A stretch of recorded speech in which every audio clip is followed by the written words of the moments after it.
avec plaisir. Je me présente, Monsieur Gisrel Tchomba Kitenge. Je suis actuellement sénateur à la CNC et en même temps candidat à la présidence.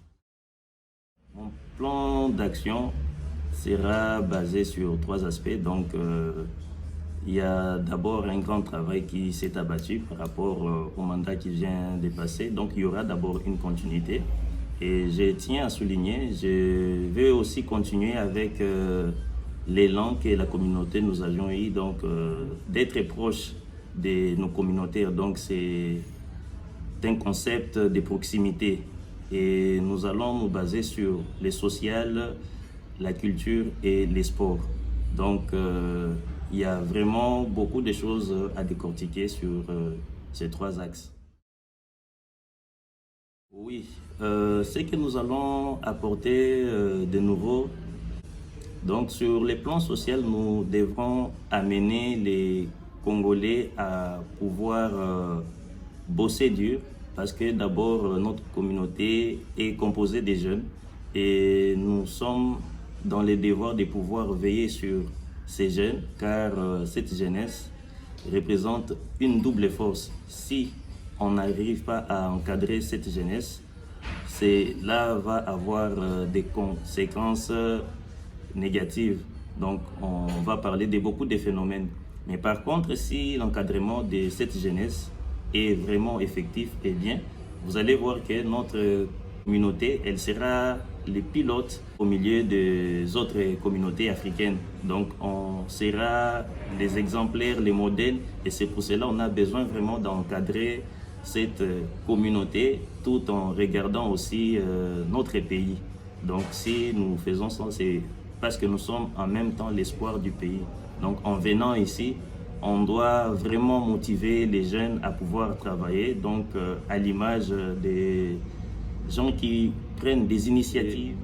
Sur le plan social, aujourd'hui, au sein de la communauté, il y a des Congolais qui commencent à s'organiser, à créer des entreprises. Et la communauté va aider ces gens à pouvoir encore améliorer et à pouvoir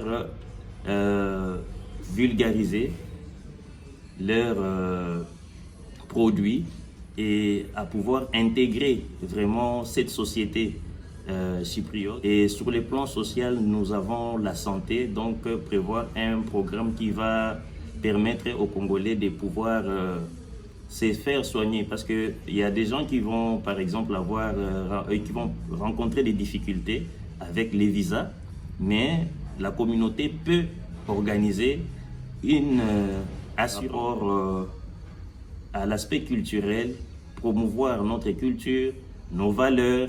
Donc tout ça, comme je disais, avec les sports, on doit arriver à maintenant organiser des compétitions avec les autres communautés et de manière à pouvoir attirer l'attention des Chypriotes, des autres nations, pour que même nos joueurs soient même recrutés, si possible. L'ensemble des étudiants, comme je disais, ont des difficultés plutôt à parler anglais. On va essayer d'organiser un cadre qui va faciliter tout ça, des rencontres qui permettent aux Congolais de pouvoir apprendre de ceux qui sont venus faire ici.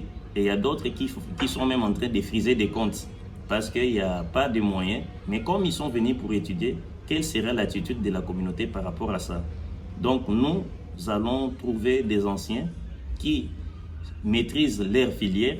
On va essayer de voir comment organiser des séances, des cours où ils vont commencer à... Et nous allons vraiment faire de notre mieux pour occuper les Congolais au maximum. Et cela va éviter certains dérapages. Je suis vraiment content que dans notre communauté, qu'il y ait des églises. Donc, les églises permettent à ce que nous puissions pas, par exemple, avoir d'autres dérapages. L'église encadre vraiment cette jeunesse.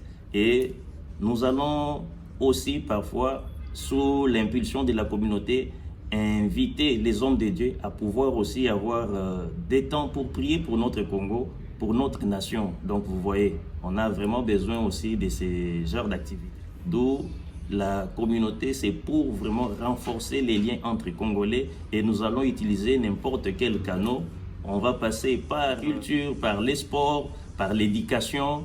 Nous allons aussi passer par les églises, toutes tendances. Donc on sera là en train d'essayer d'encadrer vraiment nos frères pour que les choses vraiment puissent aller de l'avant. Nous avons vraiment besoin de regarder combien l'Afrique souffre et n'est-ce pas qu'on dit que la gâchette est au Zaïre, donc comme le disait notre président Mobutu. Donc nous avons vraiment besoin de comprendre cela et au-delà de comprendre ça, d'avoir le courage, au-delà de la conscience pour affronter toute réalité parce que nous sommes vraiment l'espoir de notre pays.